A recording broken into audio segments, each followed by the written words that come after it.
Shelven Kala video Kanas Vision TV Waden Lokon Lerakon Dialakon Kalatan Me Jerame new Kanas Vision TV which is subscribe. Which is subscribe Could you share Could you share Go to be notification bell which is turn on Ko any video which I let video wala jegi Mongol chop Waden Titan on today guru lareka kon ku guru ba kon lat news ni Kanas Vision TV guru du palfin katandong be news ni kon bi ko wakaje na me mun guru de lar kon ideal tin jojo tan guru Nas Vision TV mi jenjal I welcome permal Kanas Vision TV de laro gora for more ko news ni dial ko bi ko be di chop guru mo gorji bi ngok bi ko wa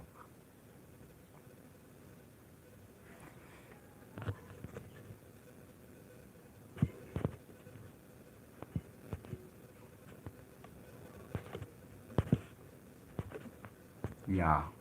de laro yi loy de tetlong damandun mission ko na non lari Nas Vision TV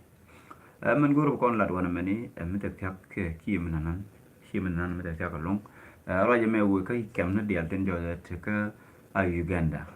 anta che do brar ko bana kabre wi Uganda gomi ko ne dial ten joja la Sudani kene to long na ken ka dial ba kaje ba kap ku Uganda ko gor ko ba ne dial nangana ku juba anyok amani yene dije te ku juba fanche jalar yo ne to long kabaka nanga ka teika waraf waka wani widial ko wow krejan mo kelo kapkanatan nyogo mane re juba mala city kapkanatan abana kama kal mala walaya afnal no lama we yani ideal de kafnal bianga jinu kamne bo be chopko ye bersum ko bayra kaw ayna mala den jen queen and dial den ko joje te katejin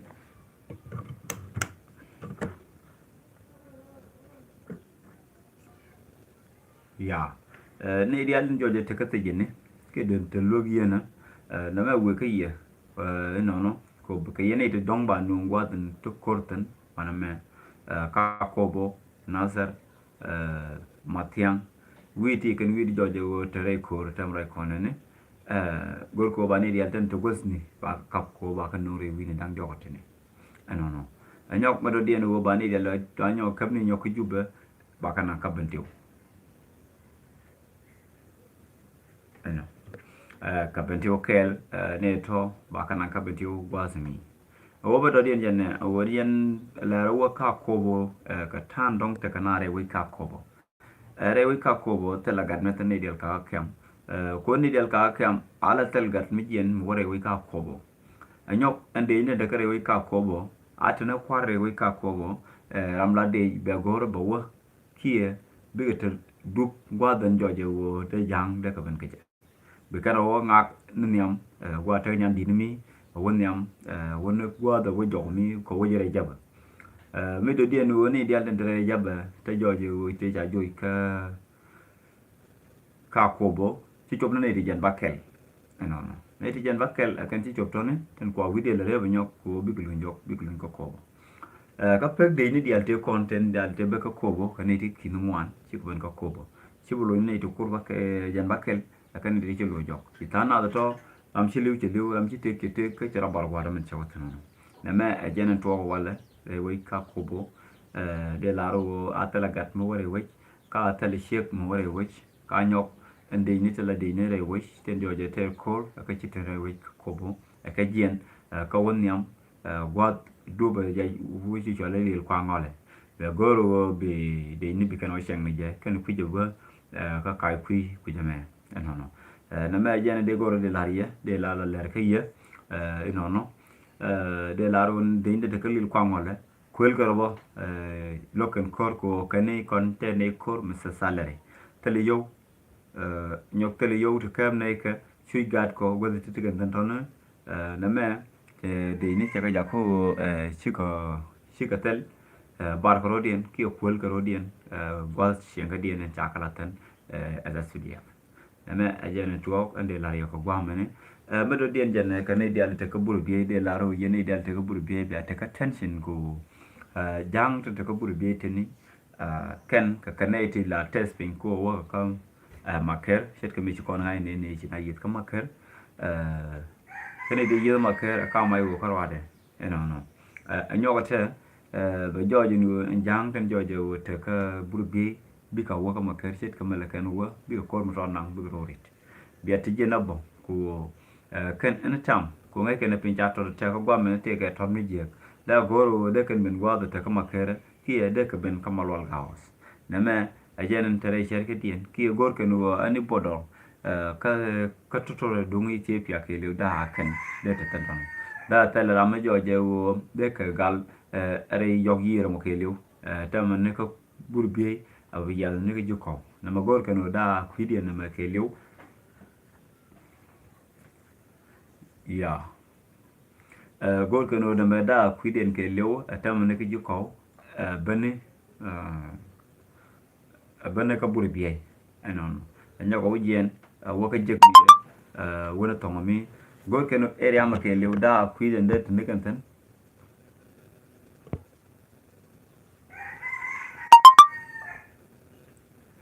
ya kwidi me gor de te ne kan tan karodian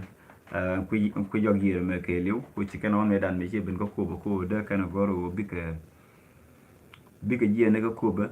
ba ko wanding berum yede ben ka makak ne ngwad ma ke liu gor kan da ku de ma ke liu ba cho ko nyan ku ci joji no cha ka jo jok ke cha ka loy gwami na me jen gar ngoro de blaria ku ko ba ken ku na ser ka tan dong jel ke ret jana de lar no mo do dien ku ne nen joje te ka wudie de laru tajina e veritam ke tajina e veritam ku ne ti te kan agen ye long ku jen wad te cantonment area ka ayo teten ka wudie county de laru tajina ku men bitwo o baye gor ko je jojo te kre matiang ka ba ka longo chuk ba ka ngade ka palosh na me goro bia ti jena yene tan joje tre wich was mi ka udier goro bia ti jena fayam ano de laro jen wadan gong de goro de nyogla dia mi de dien jene goro de yene kai ka news de barar ko we kai ke pia atan dong da kon fayada na kon da kon kamwar ka je ko shi election je tak goro bi fayada ru bi kamwar ko bi duwa kai election ka tam election ka waram tal kat election ka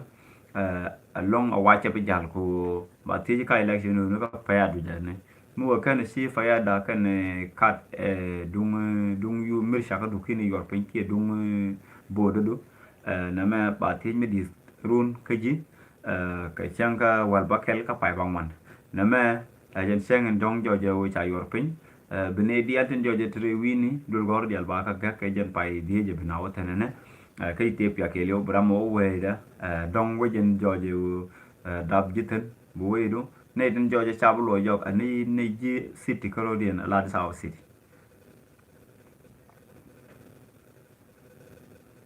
alaji adisa city cha ka bulo joko kan te kare city mala mana ne ideal no man miti ka adama agaro jigjiga tigray amara dubob kelil ka joja gorjin bay ja ko bay nu lo wedo ko bi yortan ko ko be o mara to jin ki bi kwani jin an ko bi way ke 2026 2025 no jende de tele mo cerca mi chala yo kre adsawa te kene di chara leka ti de na wotem ke te dien ti jiga be na tan wumi shala bonyeten do majeten ne to kan dial ke ne ti di goro bi jiga ke ko bi ka du bi jek mi yam ne changre we had sawa na ma bi chula lat ka yem gwa mo mi do dien ne re we ka gabela goro bran jal ko war along ba jafal bi ak jalo da ka chong ko ku me tere we le de security goro bi a jalun mo bi a limit na ma kala ren de barar long madodian da dun commercial bank che goro no ene am te ka commercial bank ka Ethiopia mete ka bank Ethiopia commercial bank mu wo open ka changa wal ba kelem chala re mandan ka pai bang wan nu konten te ko ne me pai ba daga te wadan ka pai bang wan me mi se jojo ni kini commercial bank du kana payada du kini ka mat ba te ka tin mi dit kiji ko ci yo ko ci ka ba kamrar ka bank ci yo ba kamrar ka bank ka ci yo ci ka ba la re ko ba bank du ba je ke ba ga ka system ko ci jojo ci jin gad wich ko metale je fayada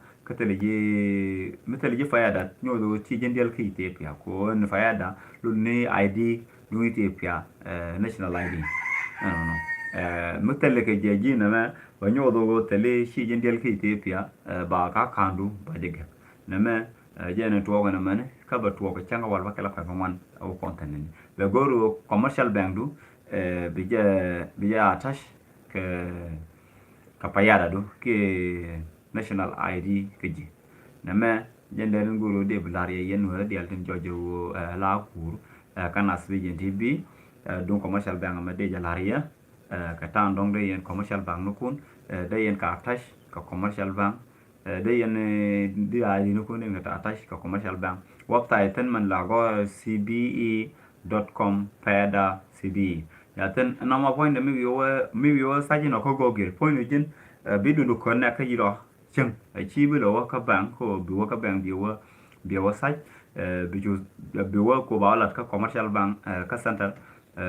biểu sách này je cái pondo biểu connect mình biểu là lo CB fada CB mình nó bên nung ấy biểu chủ apply và apply biểu chỉ cho nó lần number commercial bank đó đấy biểu number commercial bank đó biểu jala đấy biểu number commercial bank đó chỉ jala đấy biểu commercial bank du be no ngra no be yoge lan number ID ga du bi number ID ga du be nyok lan mi ci number ID ga du ci nyok lan be yoge ko continue be continue be yoge mete ka mete du bi ci akelu mete la mete du be yoge ko submit be ci submit be la mo ba yu tok changlel changa wal bakelen ba ga dor belaben ba joji no ajiram kel me ci dundu chagwa na ma jen gor de laria yen wara ko dial ten gura ka nas bijin tv de la thank you ci roya te long de la ro afashet ko ya afashet long ko gur yana long de la thank you ga te kamal godon dial tin tentona de la ro widan ci ko ba subscribe yamnu kum ci yamnu goro bi de share ke bi de polo bi share ke bi like ke comment goro brana comment longo re longo dana comment e ngor no yes no mete me guji ci go bi ji ju yes bi ju la yes ya no mo goro brana lel goro bi wi ka bi beteme go ko ajen ko la function tan dong de kon YouTube en ko kon la ler de kon promote ke je no one promotion ka tan dong ko YouTube ko je ler ke je